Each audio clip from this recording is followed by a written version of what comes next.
There comes a day when the chaos no longer reaches you. The same words that once sent shockwaves through your body now dissolve before they land. What once pierced the heart now feels like wind against stone. Audible, yes, but incapable of cutting. At first, this stillness feels wrong. You wonder if you've grown numb, if your heart has gone quiet out of exhaustion. But listen closer. This isn't emptiness. This is sovereignty. Carl Jung would have called it a psychic shift, the moment when energy that was once spent on defending, reacting, and explaining finally returns to its rightful owner.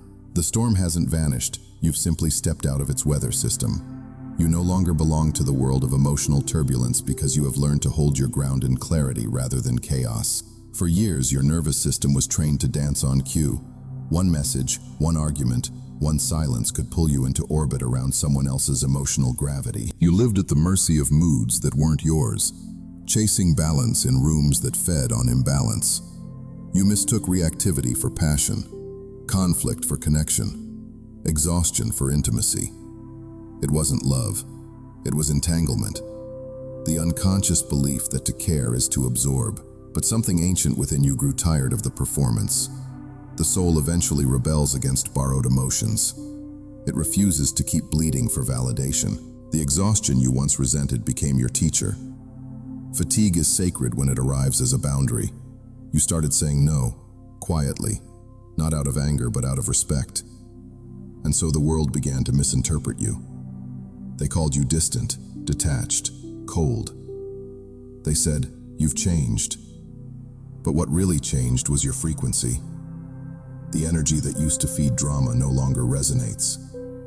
You no longer mistake someone's chaos for your calling. Jung wrote that individuation, the path to psychological wholeness, is not about climbing higher, but sinking deeper into oneself. It is the process through which the self separates from the collective emotional current, no longer ruled by others' unhealed stories. When you reach this point, silence is no longer avoidance. It becomes understanding. You stop arguing because clarity needs no defense. You stop over-explaining because truth, once embodied, doesn't beg to be seen. You stop reacting because you finally recognize that your energy is sacred. Every reaction is a transaction, and not every invitation deserves your investment. Stillness of this kind is not apathy. It is the natural calm that follows integration. Think of a lake after a storm. The same water that once raged now mirrors the sky. The surface doesn't resist the wind, it simply no longer amplifies it. You've reached that surface. This new stillness feels foreign because your nervous system was built in survival. For years it equated quiet with danger. If nothing was happening, something must be wrong. Now your body is learning a new rhythm. Peace as baseline, not as reward. You start to breathe differently, slower. Your shoulders no longer armor themselves before every conversation. You begin to realize that calm is not the absence of feeling. It's the mastery of containment. Jung often said that to make the unconscious conscious is to reclaim authorship of fate. Emotional reactivity is the evidence of a psyche still bound to projection. We react because we see ourselves in others without realizing it. But once awareness dawns, the charge dissipates. You stop resonating with dysfunction because you've seen its source inside yourself and met it with compassion. The hooks dissolve. This shift can feel lonely at first.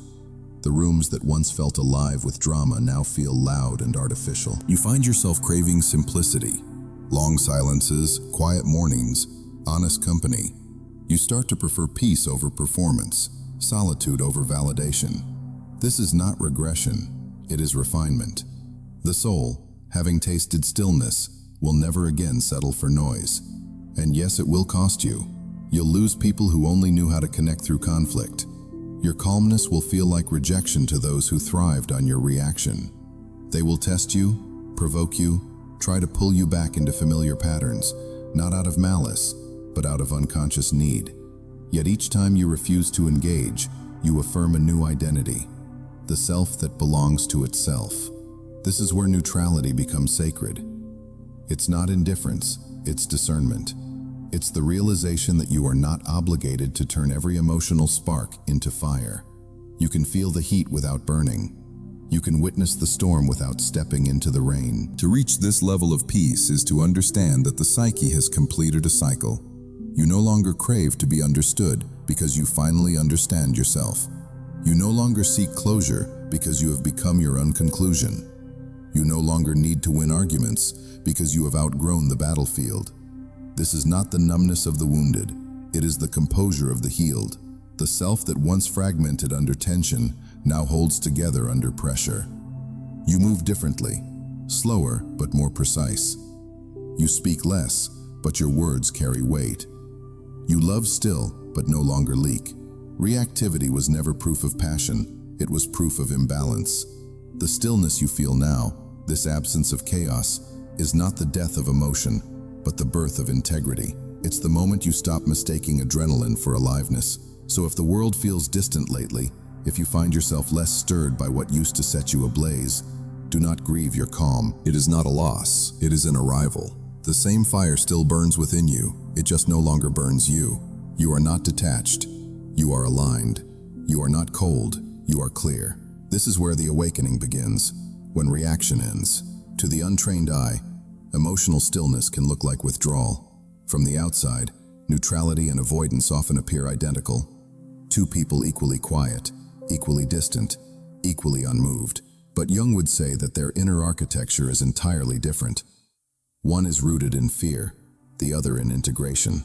One contracts from life to avoid being hurt. The other expands beyond it because hurt has lost its hold. Avoidance is a closing. Neutrality is an opening. Avoidance says, if I don't feel, I can't be broken. Neutrality says, I can feel everything, and it will not break me. The difference lies in awareness. Avoidance is unconscious. It hides behind control, dismisses vulnerability, and pretends indifference. Neutrality, by contrast, is the fruit of long labor, the outcome of facing the storm until it no longer controls you. It is not escape, but evolution. When the psyche avoids, it represses. When it integrates, it releases. And though both may look silent, the silence born of avoidance is brittle. It trembles under pressure. The silence born of neutrality is resilient. It vibrates with presence. One resists life. The other participates in it fully without losing the center. Carl Jung wrote that every person must descend into their inner depths to discover the gold hidden within the shadow. Avoidance refuses that descent. It numbs, distracts, spiritualizes pain prematurely, or wraps it in rationalization. I don't care anymore, says avoidance, masking its exhaustion as wisdom. I've transcended that, says avoidance, but its voice still shakes. Neutrality, on the other hand, has already made the descent. It has felt the burn of shame, the ache of rejection, the sting of abandonment. And instead of turning away, it sat there long enough for understanding to bloom. That is why neutrality feels peaceful. It's what remains when the fires of avoidance have gone out. To reach this point, one must stop using spirituality or intellect as shields. Jung warned against what he called spiritual inflation, the ego's attempt to wear enlightenment as armor instead of medicine. True awakening does not mean floating above emotion. It means walking through it so completely that emotion loses the power to possess you. Imagine the difference between a frozen lake and a still lake. Both appear calm from afar, but only one can nourish life beneath its surface. Avoidance is frozen. Neutrality is alive. Beneath its quietness, the soul continues to move. Slow, deep, rhythmic, aware. You begin to sense this difference in yourself when quiet no longer feels like suppression but communion. You no longer withhold your truth out of fear of conflict. You simply know when speaking serves connection and when it merely feeds chaos. You no longer chase validation. You offer authenticity. You stop fighting for space in other people's stories because you have finally occupied your own. Avoidance isolates to protect the ego. Neutrality isolates to restore the soul. One builds walls, the other builds altars. You notice too that neutrality makes you more compassionate, not less. When you are no longer hijacked by your triggers, you can actually listen. You can see the pain beneath another's projection without confusing it for your responsibility. You start to understand what the Buddhists meant by equanimity, the ability to hold both joy and sorrow in the same palm without flinching. Avoidance cannot love, it bargains. Neutrality loves differently. It loves without possession, without distortion, without the compulsion to fix. It understands that love's highest form is presence, not rescue. In therapy, Jung observed that most emotional suffering stems from refusal.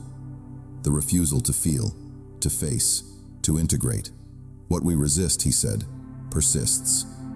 Avoidance is resistance disguised as self-protection. But neutrality is surrender. Not resignation, but reverent acceptance of life as it is. And when you accept, the psyche breathes again. The nervous system stops bracing for catastrophe. You stop scanning every silence for threat. The body, once addicted to adrenaline, begins to crave gentleness. You start sleeping through the night. You start crying for reasons that feel pure, not reactive. You begin to trust peace as a normal state of being, not as an anomaly.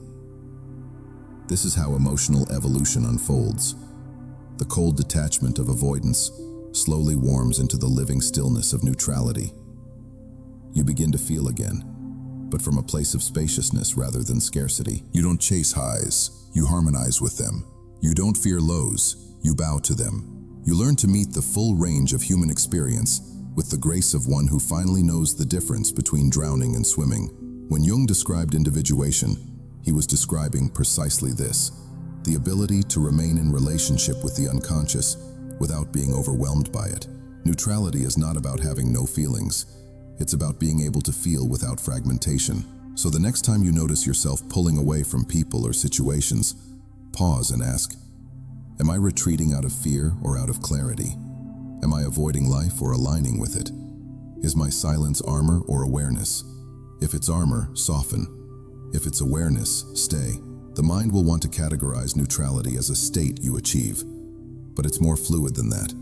It's a rhythm, a pulse, a dialogue with life that changes moment to moment. One day you'll feel serene, the next raw. The key is not to cling to calmness, but to remain conscious through every shift. Avoidance hides from contradiction. Neutrality can hold it. That is its quiet strength. When you live from that place, you stop fearing emotional depth because you have finally built the container to hold it. You can cry without drowning. You can love without losing. You can say no without guilt. You can walk away without hate. That is not detachment. That is integration. It is not escape. It is return. There is a moment on this path when you begin to recognize that not all emotions are free. Every reaction, every argument, every explanation, every silent rehearsal of what you should have said costs you something invisible but essential. Carl Jung called it psychic energy, the life force of the soul. And like any precious current, it must be guarded, directed, and spent with reverence. For most of your life, you gave that energy away unconsciously. A text arrived and your chest tightened. Someone misread you and your mind constructed whole essays of defense.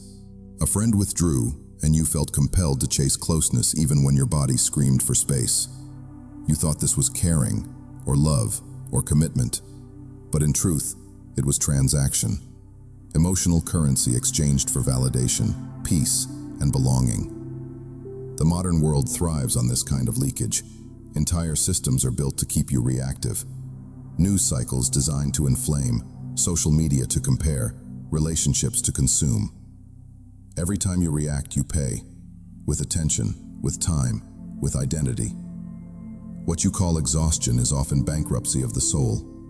Jung observed that whatever we feed with psychic energy becomes autonomous. The more attention you give to conflict, the more life you breathe into it. The more you obsess over being understood, the more power misunderstanding gains. You create tiny psychic ecosystems of chaos by continuing to invest in what drains you. To see this truth clearly is to awaken from the trance of reactivity. You begin to understand that your energy is sacred architecture, the subtle blueprint of your consciousness. To scatter it across every irritation, every provocation, is to live in spiritual poverty. But to conserve it, to choose where it flows, is to build an inner kingdom. It begins with awareness. Notice what hijacks your nervous system. One unresolved conversation can occupy hours of thought. One unkind comment can color an entire day. When you catch this pattern, Pause. Ask yourself, what am I feeding?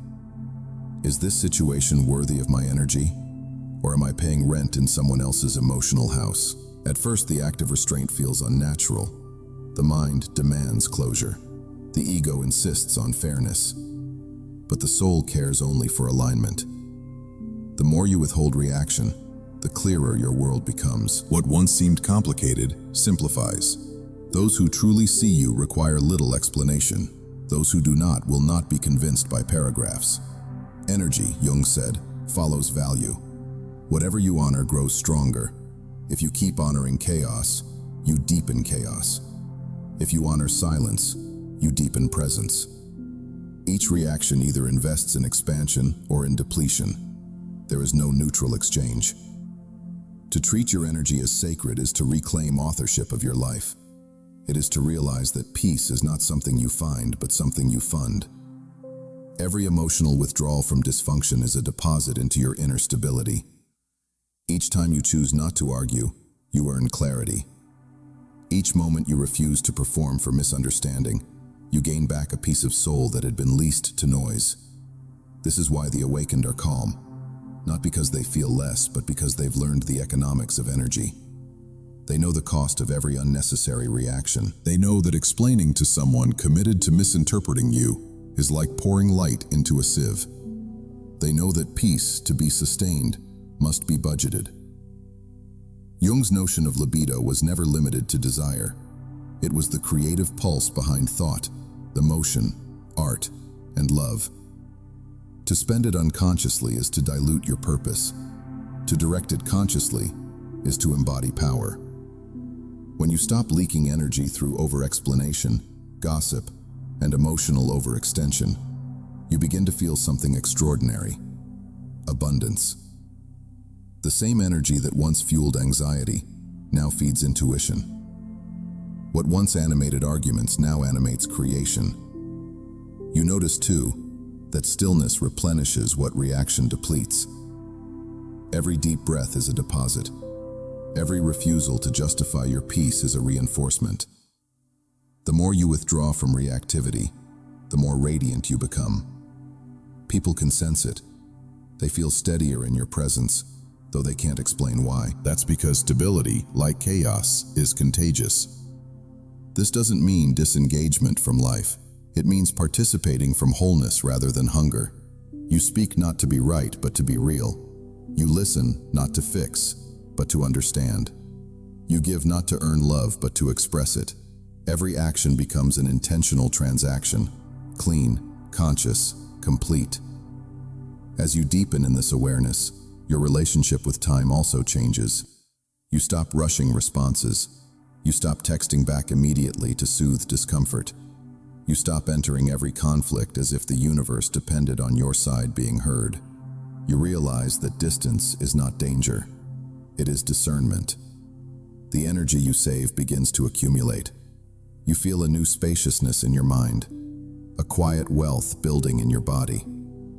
With it comes the realization that nothing external has changed, only your ownership has. The storms still exist, but you no longer fund them. This is the economics of awakening. Every reaction is a withdrawal. Every pause is an investment. Every silence is interest earned on the peace you've protected. So when provocation comes, and it will, remember that engagement is not proof of strength. Stillness is. Not every invitation requires attendance. Not every message deserves a reply. The most powerful yes you can give to your evolution is the quiet no you offer to chaos. You are not running away. You are reclaiming your resources. You are not indifferent. You are intentional. To guard your energy is not selfishness. It is spiritual stewardship. Because your attention is the altar where your reality is built. There comes a stage in your evolution when you start to notice that half the emotional storms in your life were never really about you. They were about the reflections you carried for others. The more light you found within yourself, the more it illuminated what others could not face in themselves. And so they mistook you for the source of their discomfort. Jung called this ancient dynamic projection, the unconscious act of disowning parts of the psyche by seeing them in someone else. You've lived inside projections for years without realizing it. The friend who accused you of arrogance was fighting her own insecurity. The lover who called you distant was terrified of his own emptiness. The parent who said you were too sensitive had long buried their own tenderness. Every accusation was a confession, disguised as critique. Before you began your inner work, you accepted these reflections as truth. You twisted yourself to fit them. You apologized for things you never did, performed calmness to earn safety, performed kindness to earn love. Each performance became another mask, a paper-thin persona created to survive someone else's emotional weather. Jung named that mask the persona, the adaptive face we build to belong. It helps us function in society, but over time, we confuse it for who we are. We live to be liked, approved of, understood. And when someone's projection collides with our persona, we collapse, because we've handed them authorship over our self-image. But something changes once you begin to see projection for what it is. The moment you realize their anger isn't mine to fix, an entire universe inside you rearranges. Their tone no longer dictates your truth. Their confusion no longer becomes your burden. Their silence no longer implies your failure. You start to see that emotional entanglement is often just two shadows wrestling while the souls watch, waiting for recognition.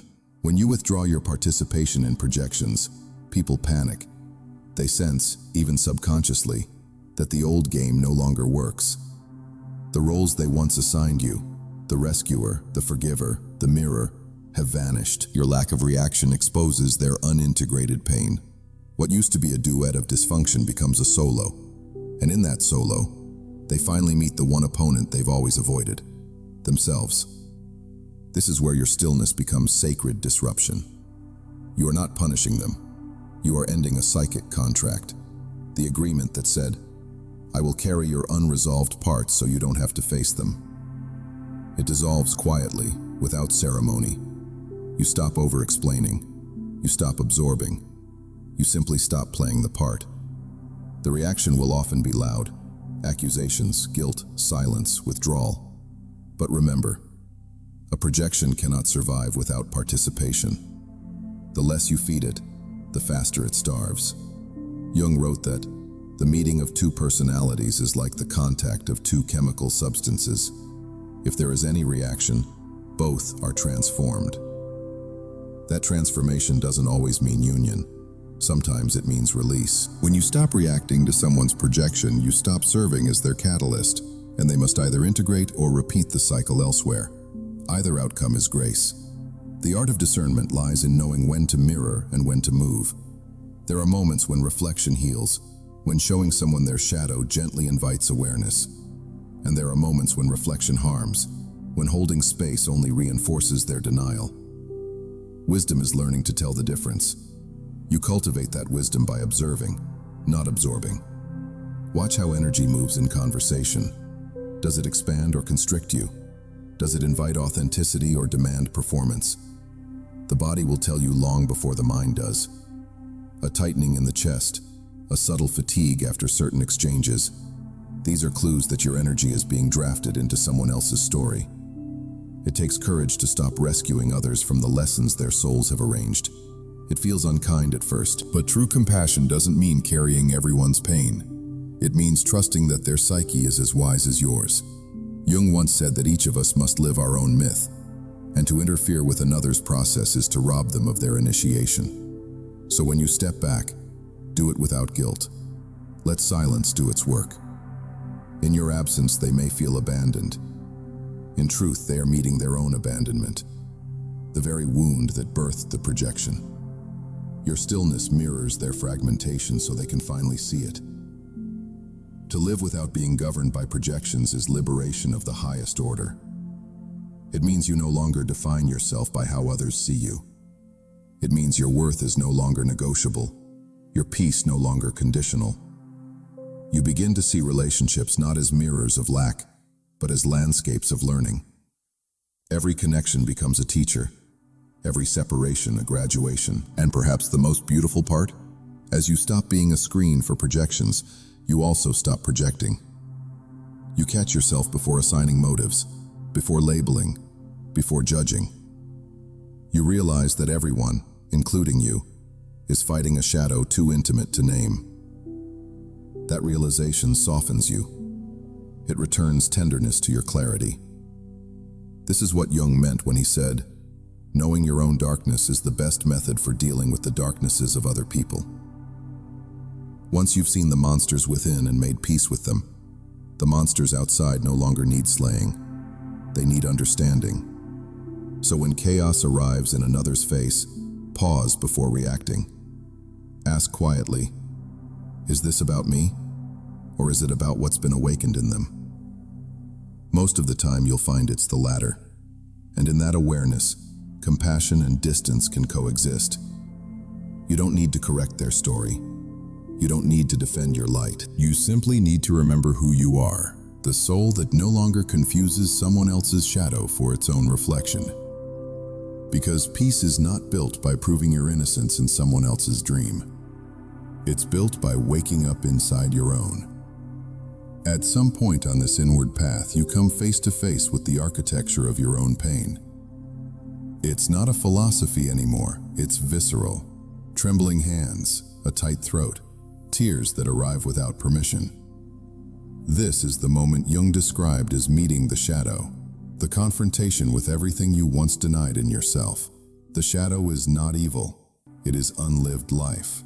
The emotions, instincts, and truths you buried to survive. It is the anger you were taught to repress, the grief you postponed to keep functioning, the desire you mislabeled as shame. When you begin shadow work, you enter a sacred excavation, digging through layers of conditioning to find the forgotten pieces of your humanity. The ego fears this process because it believes that what is repressed is monstrous. But Jung reminded us, one does not become enlightened by imagining figures of light, but by making the darkness conscious.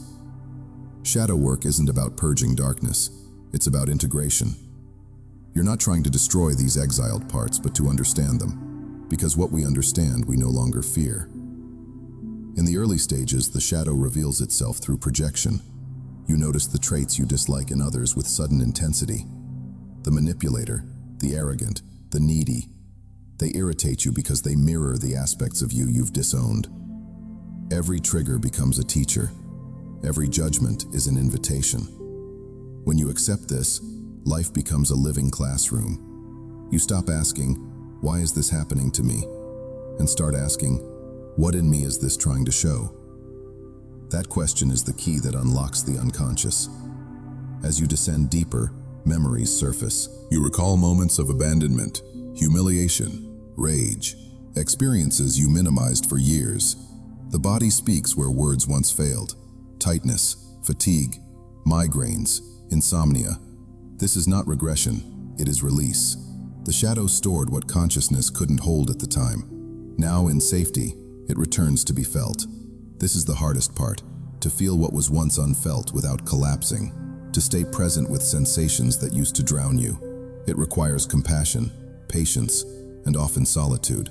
Jung compared this to alchemy, the nigredo, or black stage, where matter decomposes before transformation. The darkness isn't punishment, it's preparation.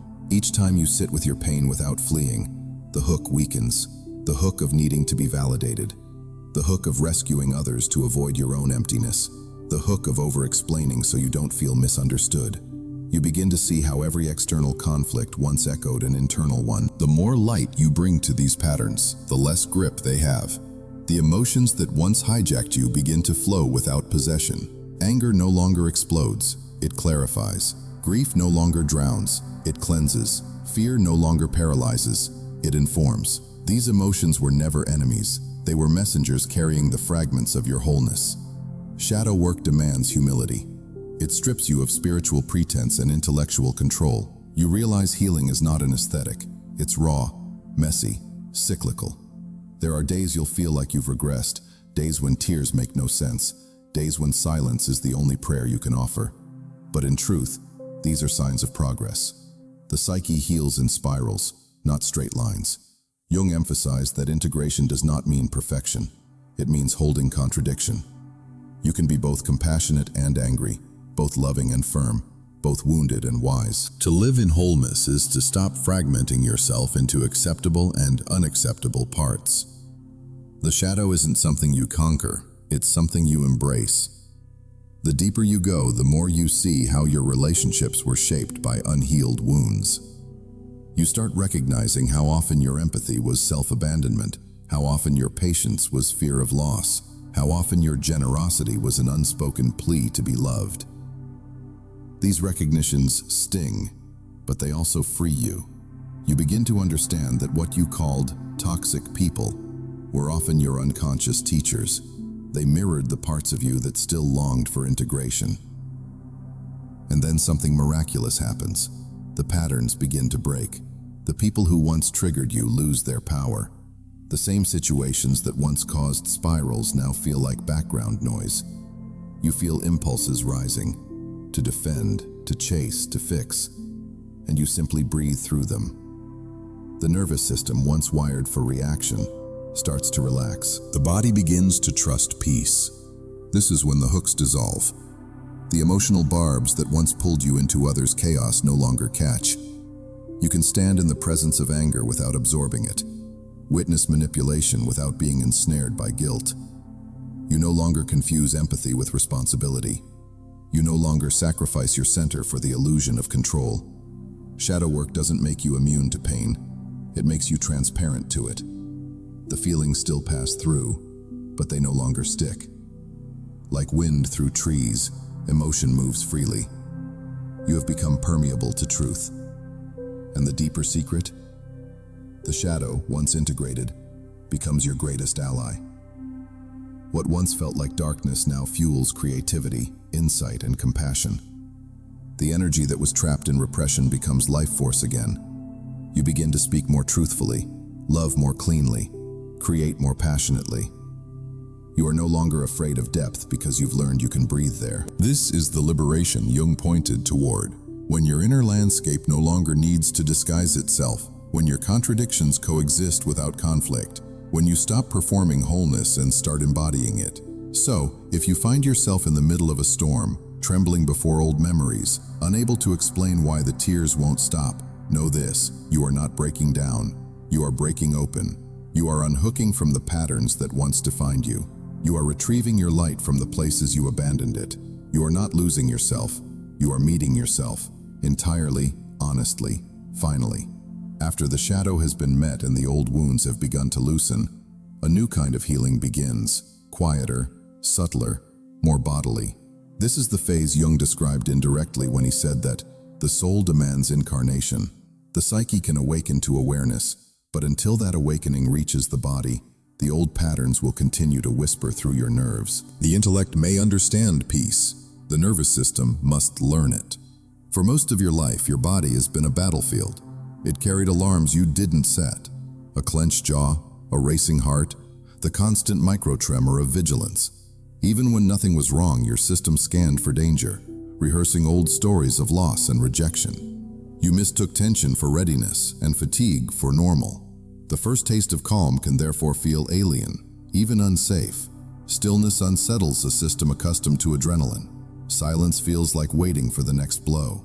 Jung observed that we do not become enlightened by imagining figures of light, and this includes the nervous system. It doesn't heal by affirmations alone. It heals by new experiences of safety, repeated until they overwrite the body's expectation of threat. Begin small.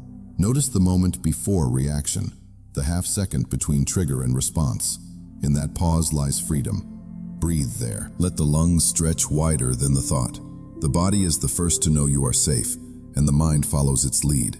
This is the practice of repatterning, teaching your biology what your soul has already realized. Each deep breath renegotiates an old contract.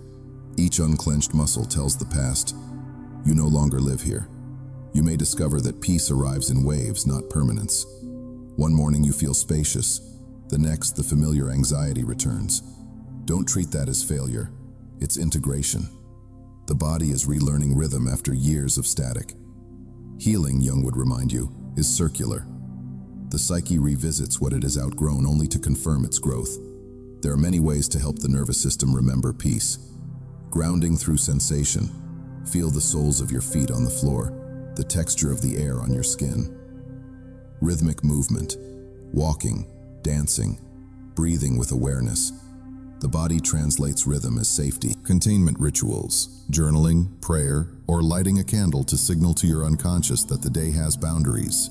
These small acts are not trivial. They are symbolic dialogues with the self. Jung understood symbols as mediators between the conscious and the unconscious. When you slow your breath, you are performing a living symbol. You are telling your depths that the war is over. Slowly, the body starts to cooperate. The shoulders drop without instruction. The heartbeat steadies. The eyes soften their vigilant focus. You find yourself inhabiting the present instead of scanning it. You realize that most of what you called intuition in the past was hyper-alertness born of fear.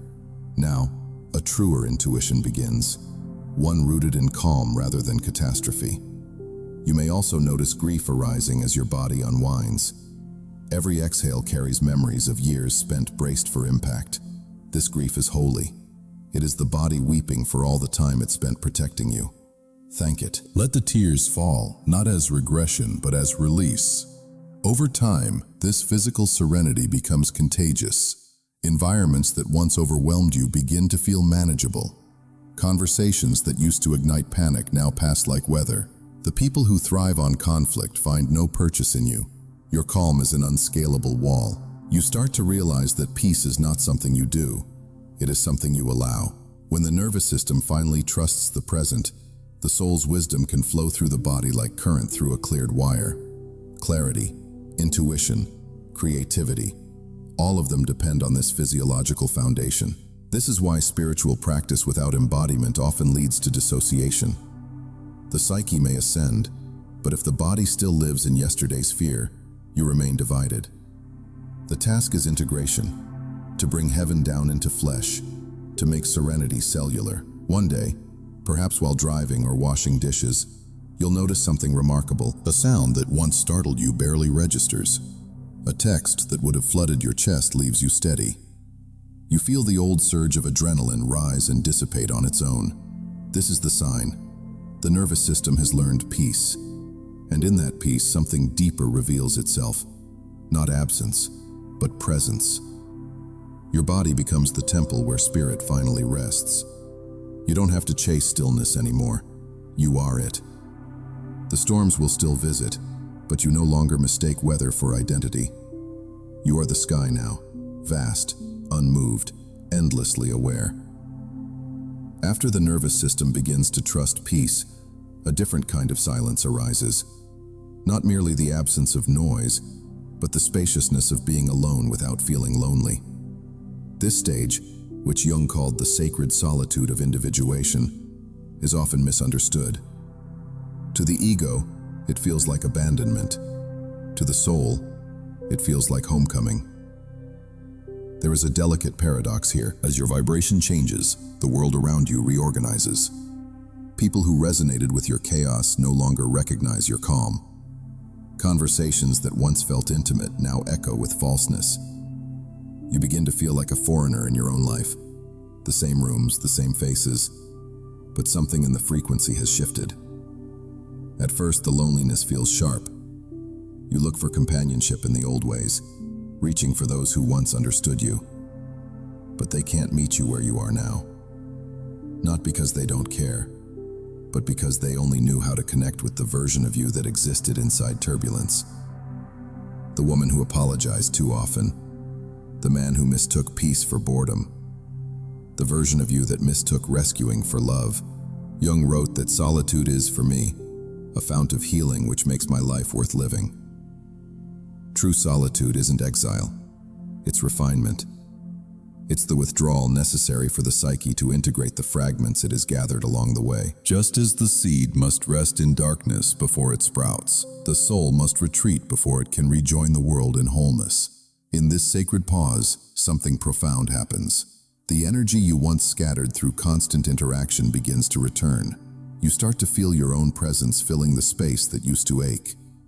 At first, the stillness feels like loss. Then, it begins to feel like luxury. The ego resists, whispering, "You're being forgotten." But the deeper self knows, you are remembering. Solitude doesn't erase connection, it purifies it. It separates what was driven by need from what's nourished by truth. You learn to discern between company and communion, Company distracts you from yourself. Communion deepens you into it. You stop seeking people who make you feel visible and start cherishing those who make you feel real. There's a holiness in this stage. The world begins to mirror your inner quiet. The air feels clearer, colors sharper, thoughts slower. You notice the subtleties you used to rush past, the sound of rain on the window, the hum of your own breath. Each moment becomes a small ceremony of presence. Yet this sacred solitude is not without grief. You will mourn the version of you who once belonged everywhere, the one who shaped herself to fit, who stayed too long to be understood, who mistook exhaustion for intimacy. You'll grieve not only the relationships that fade, but the self who required them. Let those tears come. They are baptisms. They cleanse the old attachments that tied your worth to companionship. Jung reminded us that individuation demands separation from the collective psyche, the inherited beliefs, behaviors, and emotional contracts that keep us asleep. To wake up is to step away, but separation is not isolation. True solitude is relational. You are finally in relationship with yourself. You begin to hear your own voice again, unfiltered by expectation. The inner dialogue that once judged now comforts. The body, once restless for validation, now rests in its own rhythm. From this sacred quiet, new desires emerge. You start longing not for attention but for authenticity. You crave simplicity, honest words, unforced laughter, shared silences. You find beauty in people who aren't performing, who sit comfortably in their own company. These are the souls who will accompany you on the next leg of your journey. Until then, you walk alone, not as punishment, but as preparation. Solitude refines the vessel so that future connections are not built on dependency, but resonance. Every minute you spend in honest aloneness is a minute spent strengthening your capacity for depth. One evening, while sitting in that familiar stillness, you might feel an unexpected warmth rise within. Not excitement, not longing, but peace. It's the quiet joy of belonging to yourself. The same solitude that once felt like emptiness now feels like presence. The echo of loneliness transforms into a hum of alignment. You realize that solitude was never about being without others. It was about learning to be with yourself without fleeing. It's not exile, it's arrival. And when the world eventually knocks again, as it always does, you will open the door differently. No longer desperate for entry or terrified of rejection, but standing at the threshold with your own light in hand, ready to meet others not from hunger, but from wholeness. That is sacred solitude. That is how you return to the world, alone, but no longer lonely. Once solitude has matured into sanctuary, a natural next step emerges, the creation of boundaries. But not the loud, defensive kind we associate with walls or ultimatums. These are boundaries born of reverence, not rebellion. They are altars, not fences. A boundary is not a weapon, it's a ritual.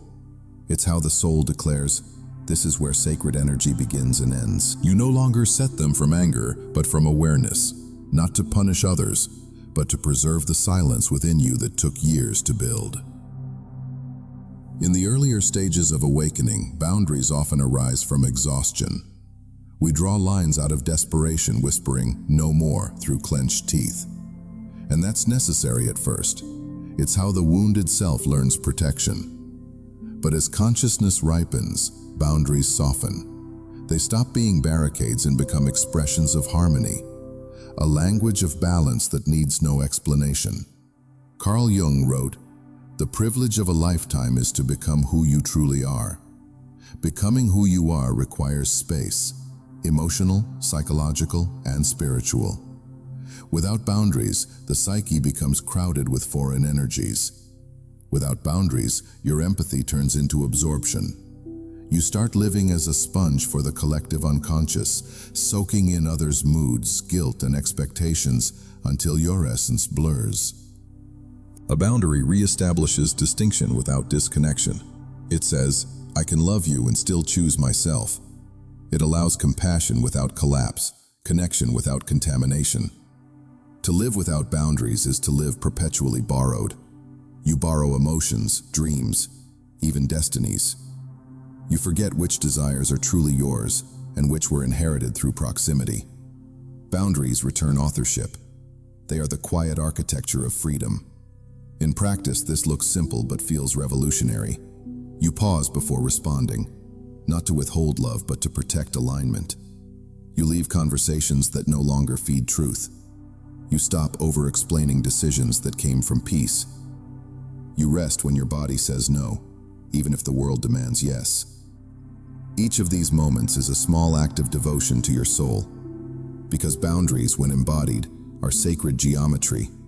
They shape the invisible structure of your life. There's a spiritual maturity that arrives when you realize you don't need others to understand your limits. Understanding is optional. Respect is not. The boundary exists whether it's accepted or not, because it's not a rule for them. It's a promise to yourself. At first, people may mistake your stillness for detachment, your calm for coldness, your no for rejection. But their discomfort is not your cruelty. It's their unhealed expectation meeting your evolution. You are no longer accessible through the doors of guilt or obligation.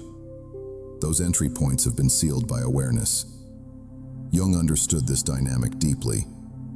He saw that individuation, the process of becoming whole, requires differentiation. To individuate is to stop merging unconsciously with the emotional fields of others. Without separation, there can be no self. Without self, there can be no genuine love. The paradox is that boundaries, once feared as barriers, actually deepen intimacy, because when you no longer lose yourself in the other, you can finally meet them. Presence replaces performance. Listening becomes cleaner. Love becomes less about merging and more about witnessing. The more grounded your boundaries become, the less you need to announce them. They live in your tone, your posture, your absence from certain dynamics. They hum quietly through your energy field, signaling truth to those who can hear it. This level of discernment transforms relationships. The ones rooted in need may fade, but the ones rooted in authenticity begin to thrive. You stop being drawn to chaos because you no longer resonate with it. Peace stops feeling boring. Stability starts to feel like luxury. A boundary, in its highest form, is not resistance, it's rhythm. It teaches you the natural cadence of giving and receiving. It reminds you that love flows best between two whole beings, not two halves clinging for completion. And like any altar, boundaries require maintenance. They are not permanent walls, but living agreements with yourself. As you evolve, they evolve too. What served your peace last year may not serve it today. Listen, adjust. Let the architecture breathe. Ultimately, boundaries are not about keeping others out. They're about keeping yourself within your own body, your own truth, your own presence. Because when your inner temple is guarded with care, everything that enters must bow to reverence. So the next time you say no, quietly, clearly, without apology, imagine you are lighting a candle at that altar. A small flame of self-respect, flickering against the wind of the world. You are not closing the door, you are sanctifying the threshold. There is a peculiar power that comes when you stop reacting. Not the power of dominance, but of reflection. Stillness becomes a mirror, and in that mirror, others can finally see themselves. When you no longer participate in the emotional theater, the performance cannot continue. For most of your life, you equated peace with avoidance and silence with defeat. You thought that to love meant to explain, to argue, to justify. You carried the weight of other people's storms, believing that empathy required endurance. But there comes a day when you realize your silence doesn't mean absence, it means mastery. Carl Jung observed that everything that irritates us about others can lead us to an understanding of ourselves. Stillness sharpens that mirror. When you withdraw your reaction, you stop feeding projection, and the other is left alone with the echo of their own emotions. For some, this feels like abandonment. For others, it feels like awakening. The human psyche thrives on resonance. It needs response to confirm its stories. That is why conflict can feel addictive. Two egos sustaining one illusion through mutual reaction. But when you stop reacting, the illusion collapses. Your stillness interrupts the cycle. It creates a vacuum where projection has nowhere to land. This is not manipulation, it's purification. The silence you offer is not a punishment, but an invitation. An opportunity for the other person to meet themselves without your energy buffering their discomfort. It's a radical act of love disguised as distance. At first, the response is often chaos. The person may accuse, provoke, or withdraw. They might call you cold or detached, not realizing that what they are truly encountering is their own unmet self. You've removed the distraction, your energy, and now their unhealed patterns echo back to them unfiltered. It can be painful to watch. It can tempt you to re-enter the storm, to soothe or clarify. But remember, growth is not found in explanation. It's found in reflection. Jung described this moment as the meeting of shadows, when two unconscious forces collide, each one trying to escape recognition. But if one person remains conscious, if one refuses to react, the pattern loses its momentum. That is, the silent revolution of individuation. One conscious being dissolving generations of unconscious repetition simply by staying still. When you embody this stillness, your presence alone becomes catalytic. Without raising your voice, you bring truth into the room. Without confrontation, you introduce awareness. The space between you and the other thickens with meaning. Every word, every pause charged with the weight of unspoken realization. It's in this pause that the psyche begins to heal. Because reflection, not reaction, is what brings the unconscious to light. When the other person can no longer use you as a scapegoat, they must meet their own shadow. When they can no longer provoke guilt, they must confront their own helplessness. When they can no longer draw chaos from you, they are finally left with the silence they've always feared. That silence is sacred. It's the same silence that once frightened you. The silence that followed every confrontation, every withdrawal, every goodbye. But now you see it for what it is, a crucible of transformation. Stillness is not empty, it's full of truth waiting to surface. You'll notice that your stillness begins to rearrange your relationships. Some will rise to meet you in peace, others will fall away because they only knew how to connect through turbulence. This sorting is not cruelty, it's clarity. Peace is a filter. Only those attuned to its frequency can pass through. This practice of non-reaction is not about superiority. It's about sovereignty. You're not trying to teach a lesson, you're holding a mirror. You're not withholding love, you're offering a cleaner reflection of it. Because love without awareness isn't love. It's dependency disguised as care. There's a profound humility in this work. You start to see that everyone, even those who hurt you, is fighting their own unconscious war. You can stand in front of someone's chaos without absorbing it, because you've met your own. Their anger becomes less personal, their confusion less threatening. You see the child behind the defense, the wound beneath the mask. Compassion expands, but attachment dissolves. In time, you realize that this stillness does not only transform others, it transforms you. Your nervous system, once reactive, now hums like a steady drum. You feel the pull to fix, to defend, to explain, and then you feel it pass. The body no longer surges with adrenaline. The soul no longer tightens in fear. You've learned to trust your presence as enough. The mystics called this mirror consciousness, a state where awareness reflects reality without distortion. You become like a calm lake. Everything appears clearly upon its surface, but nothing sticks. Shadows, clouds, sunlight, all are mirrored and released. That is not indifference, that is enlightenment in motion. To practice this level of stillness is to become a living sanctuary. People might not understand it, but they will feel it. Some will be unsettled, others will find peace just standing near you. Because when a soul stops reacting, it starts resonating, not with chaos, but with truth.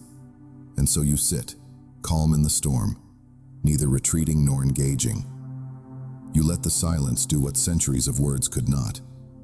You trust that what must rise will rise, and what must fade will fade. You've become the mirror, not to judge, not to correct, but to remind. Your stillness is the sermon, your silence is the medicine, and your peace, that is the revolution. Every relationship, whether spoken or silent, operates on a set of unseen agreements. Emotional contracts written in the language of need. You may not remember signing them, but they shape your behavior all the same. I'll keep you calm if you don't abandon me. I'll carry your pain if you love me. I'll silence my truth if you promise to stay. For years, these contracts dictated your energy. They taught you to shrink when others expanded, to absorb when others discharged, to apologize when you hadn't done anything wrong. And because the psyche seeks equilibrium, these dynamics felt natural, like gravity. But what felt natural was merely familiar. Jung said that the unconscious always seeks balance, even if that balance is unhealthy. To keep peace externally, you waged war internally. You kept the environment stable by destabilizing yourself. It worked for a time, until it didn't. One day the body refused to renew the contract. You woke up exhausted, not from lack of sleep, but from living on borrowed energy. The people you'd rescued began to drain you. The roles you'd performed began to suffocate you. Your nervous system, once loyal to everyone else's comfort, started to rebel. That rebellion is sacred. Ending the psychic contract is not betrayal, it's liberation. It's the moment you stop agreeing to be someone else's emotional regulator. It's when you realize that keeping the peace by abandoning yourself isn't peace, it's self-erasure. When you start to withdraw your consent from these unconscious agreements, others notice. They may call you selfish or distant. They might accuse you of changing. And in a way, they're right. You are changing. You're no longer accessible through guilt, fear, or obligation. The keys they once used to unlock you no longer fit. This stage can feel brutal. You'll feel guilt clawing at your chest, whispering, "You owe them." But that's not guilt, it's grief. You're grieving the version of you who lived as a bridge between others' chaos and their avoidance of it. You were the peacekeeper, the empath, the buffer, the one who absorbed shockwaves so others didn't have to. To stop doing that feels cruel at first, like you're letting people drown. But the truth is, you were never their lifeboat. You were their mirror. Jung taught that what we do not make conscious appears in our lives as fate. By continuing these old contracts, you kept fate on repeat. The same arguments, the same exhaustion, the same story of giving too much and receiving too little. Breaking the contract isn't just emotional, it's karmic. You end lifetimes of reenactment. The psyche doesn't break patterns through confrontation, but through clarity. The moment you become aware of an unconscious exchange, it begins to dissolve. Awareness is the solvent that erases invisible ink. You start to see where you've been performing roles instead of living truth. The fixer, the forgiver, the listener who never speaks, the strong one who never rests. Each time you name a role, it loses power. You begin to reclaim the psychic energy trapped in those identities. The exhaustion that once defined you slowly transforms into spaciousness. The people who once drained you may resist the new you, not because they are evil, but because they relied on your old script. Don't demonize them. Simply recognize that your evolution requires a new story. In this new story, connection no longer demands sacrifice. You learn to hold space without losing yourself. You begin to love without rescuing, to help without absorbing, to witness without intervening. The old contracts depended on your unconscious compliance. Now that you're awake, compliance is impossible. Practically, this looks like small but revolutionary acts. You pause before responding to emotional chaos. You let silence answer manipulation. You say, "That's not mine to carry." You leave the room when peace becomes performance. Each act is a clause rewritten in the sacred document of your life. Each boundary says, "My energy is no longer a public resource." Ending these contracts also transforms how you understand love. You realize that love cannot thrive where responsibility replaces reciprocity. True love respects autonomy. It doesn't demand your emotional labor as proof of devotion. It meets you at eye level. Two sovereign souls, not savior and saved. There will be backlash, sometimes subtle, sometimes loud. People who benefited from your self-abandonment may call your peace cold. They may say you've changed. They will try to renegotiate the old terms through guilt, nostalgia, or confusion. Do not resign. Remember that clarity may feel cruel to those who equated love with rescue. Jung compared individuation to the forging of gold. The process is hot, and everything unnecessary must melt away. In this heat, Codependent ties liquefy. What remains is pure relationship, one based not on need but on choice. And yes, solitude may return here, but this time, it feels different. It's not the aching solitude of isolation. It's the spacious solitude of integrity. You no longer trade your authenticity for belonging. You belong to yourself, and that belonging redefines how others can meet you. When the old contracts end, new ones can begin. Conscious, mutual, alive. Relationships grounded not in fear, but in freedom. You realize that connection isn't measured by proximity or constant engagement, but by resonance, the quiet recognition between two beings who no longer drain, but awaken each other. So if your world has grown quieter lately, take heart. The silence means the contracts have been nullified. The roles are dissolving. You are no longer obligated to play savior in someone else's drama. You are not abandoning anyone. You are ending the agreement that required you to abandon yourself. That is not rejection. That is redemption. In the wake of ending old psychic contracts, something remarkable happens. The emotional intensity that once defined your relationships begins to fade. For the first time, you experience connection without chaos. And at first, it feels strange. The highs are lower, the lows softer, and part of you wonders if something vital has gone missing. But what's missing is not love, it's adrenaline. Jung taught that the psyche confuses familiarity with truth. When you've spent years equating turbulence with aliveness, peace can feel like emptiness. You've mistaken the tremor of survival for the rhythm of the soul. And so, when calm arrives, it feels dull. That's because the nervous system, finally free of hypervigilance, doesn't yet recognize serenity as safety. Intensity once seduced you. It disguised itself as passion, destiny, chemistry. You called it connection because it burned brightly, because it made you feel something, even if that something was pain. You mistook volatility for depth, drama for devotion. You loved through reaction, through rescue, through resistance. Every argument was a chance to prove worth. Every reconciliation felt like salvation. But Jung would say that such relationships are not born of the self. They are born of the complex. The shadow finds its counterpart and the two collide, not to destroy, but to reveal. Each partner projects what the other has disowned. Your tenderness mirrors their vulnerability. Their anger mirrors your repression. You call it chemistry, but it's karma, a psychic dance of recognition and resistance.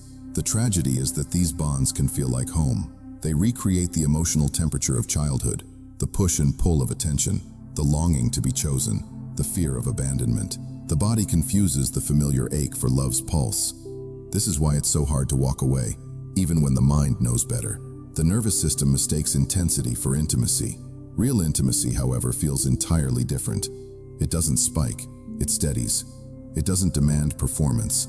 It invites presence. It's less like fireworks and more like a slow sunrise. Quiet, patient, radiant. The ego finds it boring. The soul finds it divine. Learning to differentiate between the two is one of the great initiations of emotional maturity. It requires you to let go of the thrill of chaos, to choose stability over stimulation, resonance over roller coaster. Jung might say that this is the shift from projection to participation. You no longer relate through wounds, but through wholeness. At first, you'll grieve the intensity. The stillness will feel anticlimactic, the peace suspicious. You might even try to resurrect the old drama just to feel something. You'll send messages you don't mean, stir conflicts that don't need to exist, confuse tension with chemistry. Be gentle with yourself. It's a detox. Every addiction ends with craving. Slowly, as your body recalibrates, you begin to crave different nourishment. You notice the subtle warmth of trust, the safety in being seen without having to perform. You realize that true connection doesn't consume you, it grounds you. Love, when mature, doesn't steal your solitude, it respects it. It doesn't amplify your chaos, it harmonizes with your calm. Jung's process of individuation teaches that wholeness requires the union of opposites. Masculine and feminine, conscious and unconscious, light and dark. In relationships, this translates to polarity without power struggle, depth without dependency. It's not about losing the spark. It's about finding one that doesn't burn you. You start to sense when a bond arises from shadow or from soul. The former feels urgent, heavy, consuming. The latter feels light, effortless, deeply safe. One contracts you, the other expands you. The difference is resonance.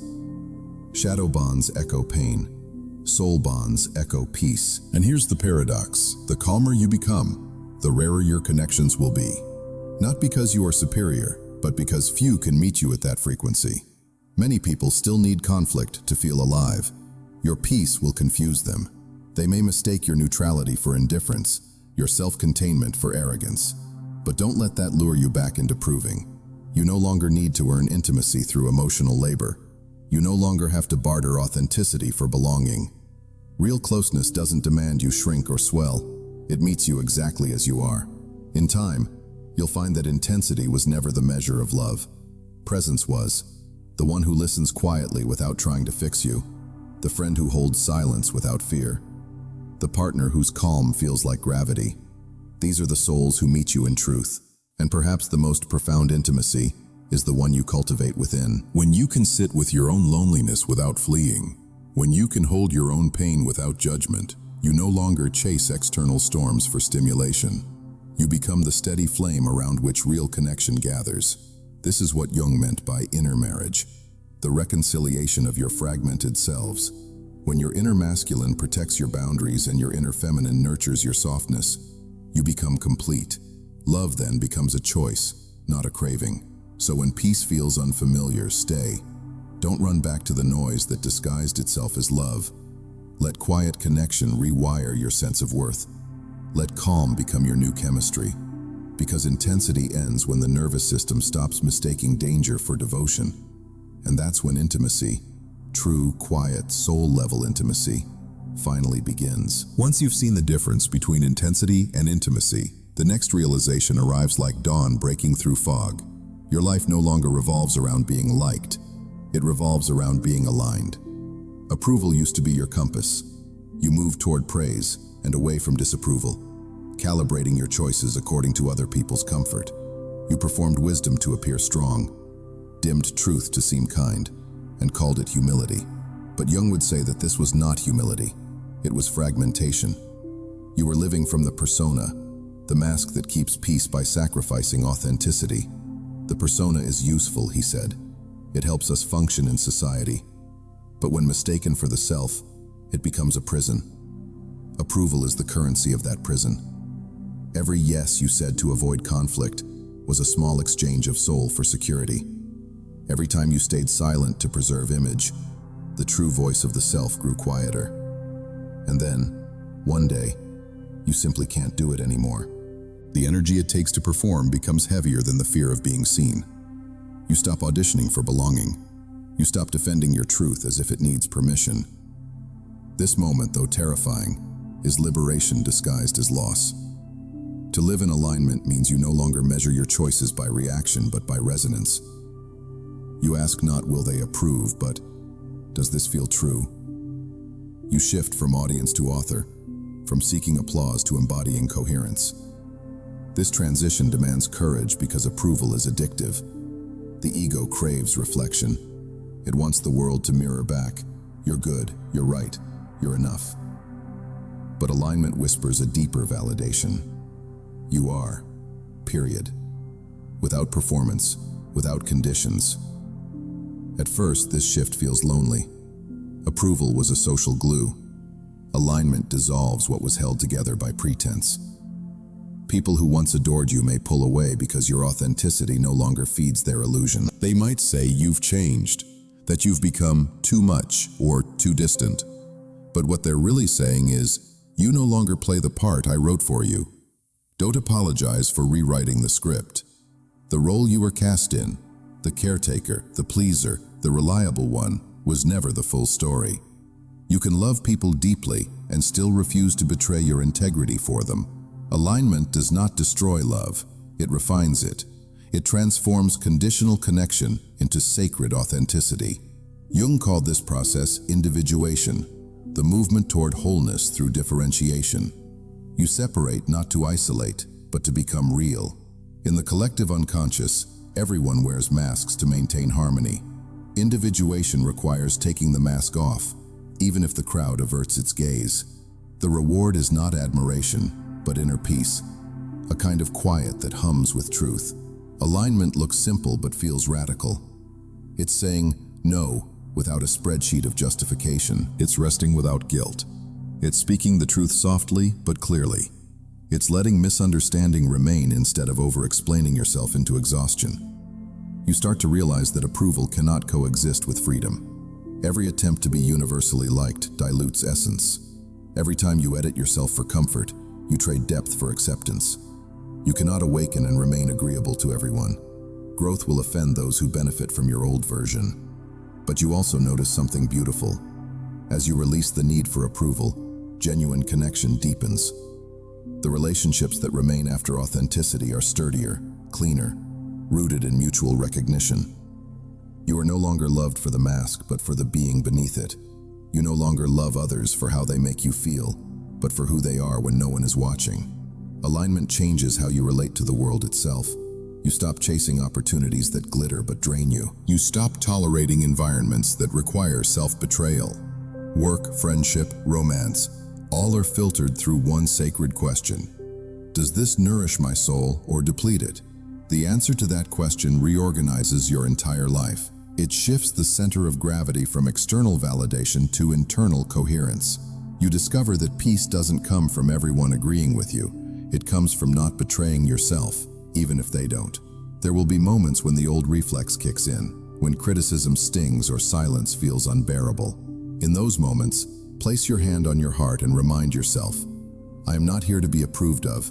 I am here to be aligned. That single act of remembrance recalibrates the psyche. In time, you begin to see that approval was never love.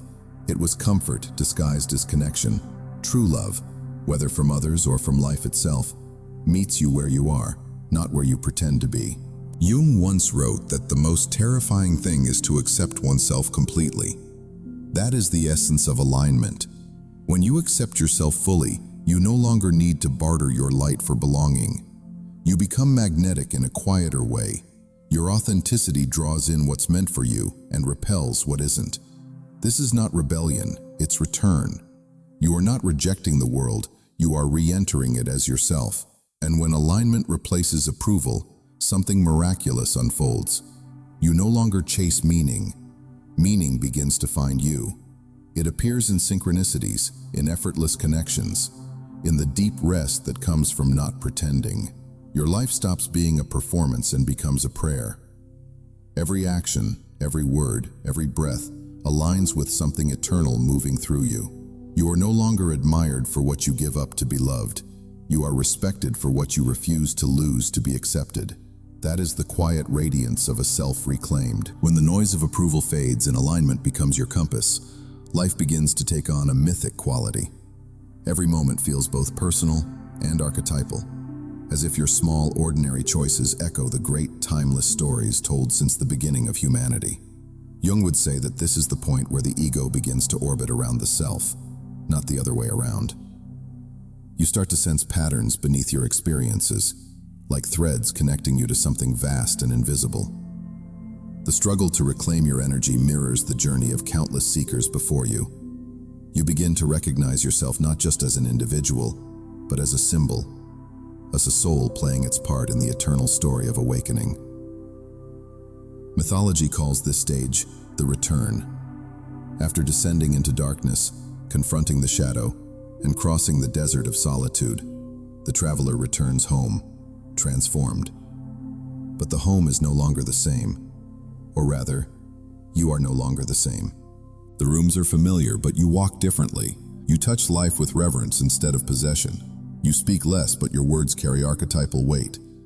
In Greek myth, Hermes, the messenger between worlds, symbolizes this stage. Having navigated both heaven and underworld, he returns with wisdom that bridges them. Within you, Hermes manifests as intuition, imagination, and insight. You learn to interpret your own life symbolically, understanding that nothing is random.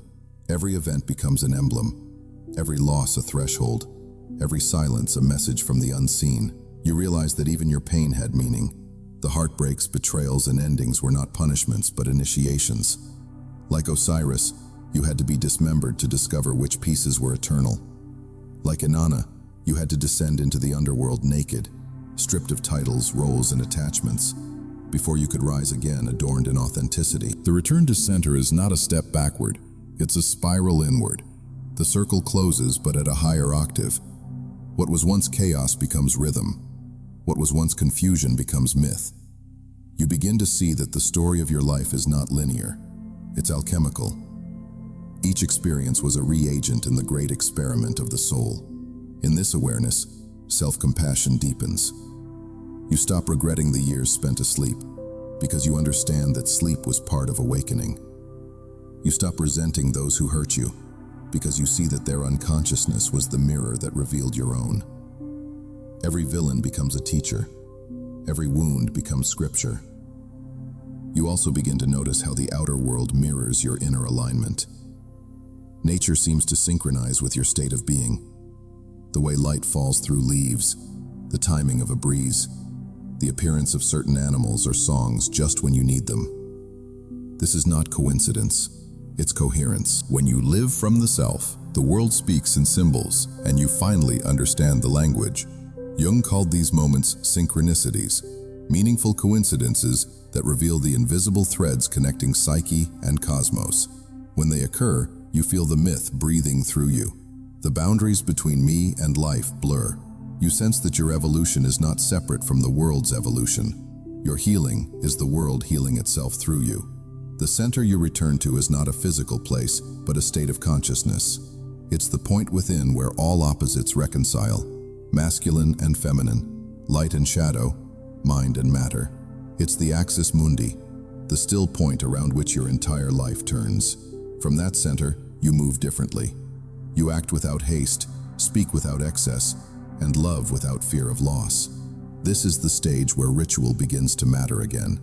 You light candles, not for superstition but for remembrance. You create small ceremonies of meaning. Drinking morning tea is meditation, walking is prayer, writing is communion. The sacred re-enters the ordinary, but returning to center also brings a new responsibility.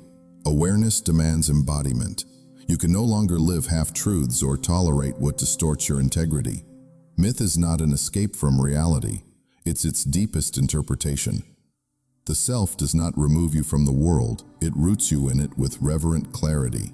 You begin to move through life as both participant and witness, fully engaged, yet inwardly still. You no longer need to force outcomes, you collaborate with unfolding. You stop fighting impermanence because you see that everything transient is a symbol of something eternal. The world will still challenge you, but now, challenges feel like chapters in an epic you're honored to live. You face difficulties with quiet dignity, aware that every test refines your gold. The alchemist's fire no longer frightens you because you have become the alchemist. In mythic awareness, even solitude becomes communion. You feel connected to ancestors, archetypes, the pulse of the collective unconscious. You realize that what heals one individual soul contributes to the healing of all. Your very presence becomes an offering to existence. This is the meaning of returning to center, to live from the axis of wholeness while embracing the spiral of becoming. You are the traveler and the home, the seeker and the found, the myth and its meaning. And perhaps, in the quiet moments between breaths, you'll smile at how simple it all is. You were never truly lost, only wandering through symbols back to yourself. The myth was never out there. It was written in your heartbeat all along. When you finally return to center, something curious happens. From the outside, you appear detached. People notice your calm and mistake it for distance. They see your silence and call it indifference. But what they cannot see, what only you can feel, is that you are more connected than ever, just no longer entangled. Carl Jung often warned that the world misunderstands wholeness. It expects enlightenment to look like perpetual positivity or unending warmth, when in truth, wholeness includes shadow and light in equal embrace. To the unintegrated, this balance looks like detachment, but it's not coldness. It's clarity. Wholeness means that the storms still come, but you no longer drown. Emotions still rise, but you don't identify with them. You can watch sadness without becoming it. You can feel anger without letting it turn to fire. You can hold joy gently without clinging to it in fear of loss. This is not suppression. It's spaciousness, the ability to let feelings move through without distorting who you are. For years, you believed that to care deeply meant to suffer loudly. You wore your empathy like an open wound. Every sadness was yours to fix, every conflict yours to mend. But the mature soul knows that love doesn't need to bleed to be real. Love that does not destroy you is still love. In fact, it's the highest form of it. Wholeness gives you the power to remain compassionate without collapsing. You can hold someone's pain without taking it home. You can say no softly and still mean it completely. You can leave a conversation unfinished and trust that truth doesn't need to shout to be heard. This inner balance is what Jung meant when he described the transcendent function, the capacity of the psyche to hold opposing forces until a third reality emerges, a synthesis beyond either extreme. Detachment and compassion merge into serenity. Action and stillness fuse into presence. It's not about rising above humanity, it's about finally embodying it. From this space, you begin to perceive suffering differently. You no longer rush to solve it. You sense that pain is the psyche's way of birthing new consciousness. You don't pity others, you witness them. You don't impose wisdom, you embody it. This quiet witnessing is what heals, not advice, not rescue, but presence unclouded by projection. People will sometimes recoil from your calm. They'll mistake it for superiority because they have yet to experience peace without apathy. Let them. Your task is not to convince them otherwise. Your stillness will teach louder than your explanations ever could. There is a subtle sadness in this stage, the grief of realizing how few can meet you here. You find yourself craving depth in a world addicted to noise. You speak slower, pause longer, and the conversation often moves on without you. But silence no longer feels like loss. It feels like alignment. You're no longer competing to be understood. You've chosen to understand yourself instead. Jung once wrote, "The larger the island of consciousness, the longer the shoreline of mystery." The more integrated you become, the more mystery you can hold. Certainty dissolves, but wonder returns. You no longer need answers for everything. You start to see beauty in the questions themselves, in the way they stretch your awareness toward infinity. This detachment also extends to your own story. You stop defining yourself by what happened to you. The narrative loosens. The identity built on struggle and survival softens. You can tell your story without reliving it. You can remember without re-entering. The past becomes compost, not chain. Nourishment for new growth rather than a prison of meaning. You may notice that you smile more often, though not necessarily because you're happier in the conventional sense. It's a different kind of smile. Quiet, knowing, almost amused by life's theater. You see the patterns, the projections, the human comedy of it all, and instead of judging, you bow to it.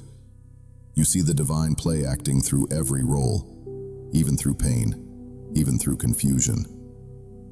This is what detachment truly is. Not absence of feeling, but the presence of understanding. The soul no longer clings to what it knows, yet embraces everything that is. You're not trying to control outcomes, because you trust the intelligence beneath appearances. You've seen enough cycles to know that everything transforms, and nothing is wasted. And yet, detachment doesn't make you passive. On the contrary, it makes you precise. You act when movement arises, not from compulsion but from clarity. You rest when stillness calls, not from avoidance but from trust. Your actions no longer spring from fear of missing out or the need to prove. They arise naturally from the rhythm of your being. From the outside, you may look serene. From the inside, you feel alive, not in the frantic way of chasing meaning, but in the grounded way of embodying it. You no longer chase life, you participate in it. When someone says, "You've changed," you simply smile. You haven't become less emotional, you've become more whole. You haven't stopped caring, you've stopped collapsing. The energy once scattered in reaction now flows as coherence. This is the paradox of awakening. The more connected you become, the less you need to attach. The more love you feel, the less you need to control. Wholeness is not dramatic. It doesn't need validation or spectacle. It simply is. Quiet, steady, vast. And in that quiet, you discover a truth that dissolves all fear. You were never meant to hold on. You were meant to flow. When the journey circles back to stillness, after the shadows have been met, the nervous system soothed, and the self remembered, you arrive not at an ending, but at a new beginning. Jung called this individuation in action, the embodiment of wholeness in ordinary life. Enlightenment, he said, is not light without shadow. It is the ability to carry both into the world without fragmentation. This is what sovereignty really means. Not isolation, not control, but conscious stewardship of your inner world, moment by moment, breath by breath. It's the quiet, disciplined art of living aligned with your essence while moving through a world that constantly tempts you to forget. Sovereignty begins each morning in small choices. You wake and ask not, "What do I have to do?" but, "What do I choose to do with my energy today?" You breathe before reaching for the phone. You listen before speaking. You sense before reacting. The rhythm of your day becomes less about productivity and more about presence, about acting from center rather than compulsion. Every interaction becomes a test of your alignment. Someone's impatience, a sudden delay, a fragment of old conflict rising from the past. You feel the familiar pull to react, to defend, to explain, to re-enter the storm. But sovereignty pauses. It remembers. It asks, does this serve peace or drain it? And in that pause, evolution happens in real time. You no longer need dramatic awakenings. Each breath is a micro-awakening.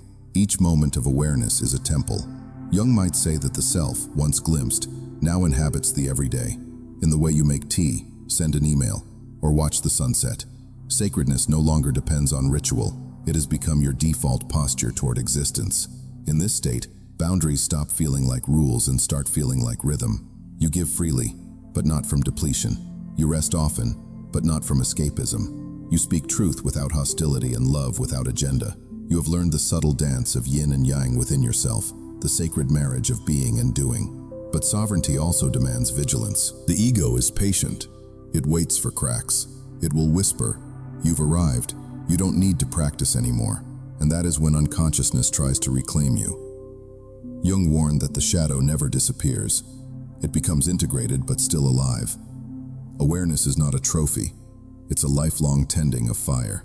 This tending takes form through daily rituals, not rigid but intentional. You might begin the day with breathwork, end it with gratitude, or return to silence in moments of noise. These gestures remind the psyche that peace is not something you find on mountaintops, but something you build in the mundane. Sovereignty is maintenance, not perfection. As you live this way, life begins to mirror your coherence. Synchronicities increase. Time feels less linear and more symphonic. Opportunities arise not from striving but from resonance. People drawn to your peace arrive quietly, without performance. Your environment reorganizes around your steadiness like iron filings around a magnet.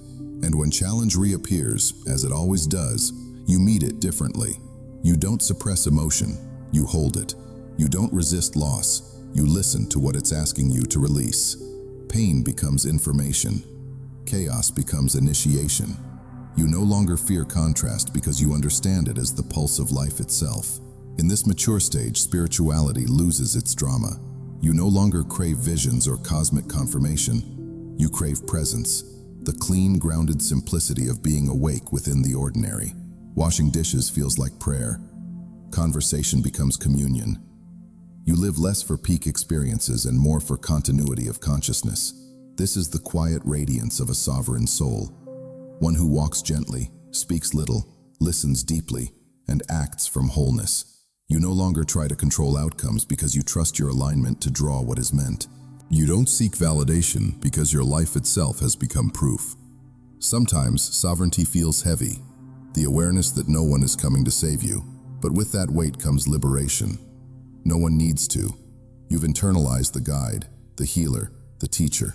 The self that you once sought in others now sits calmly at the center of your being. There will still be moments of forgetting.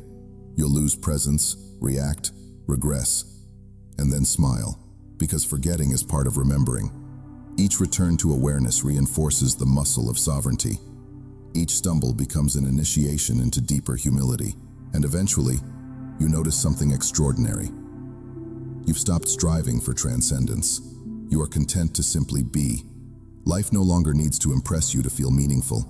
The ordinary has become miraculous again. This is the full circle of the Jungian journey, the descent into shadow, the integration of opposites, the return to the center, and the embodiment of wisdom through daily presence. You are no longer chasing awakening. You are living it. In your breath, your boundaries, your being, the sacred no longer hides in temples or texts. It resides in how you meet each moment, in how you choose to spend your energy, in how you hold yourself when no one is watching. And so the work continues, not as striving, but as devotion. Devotion to awareness, to balance, to truth. Sovereignty is not an achievement. It is a daily remembering. I am whole. I am free. I am home.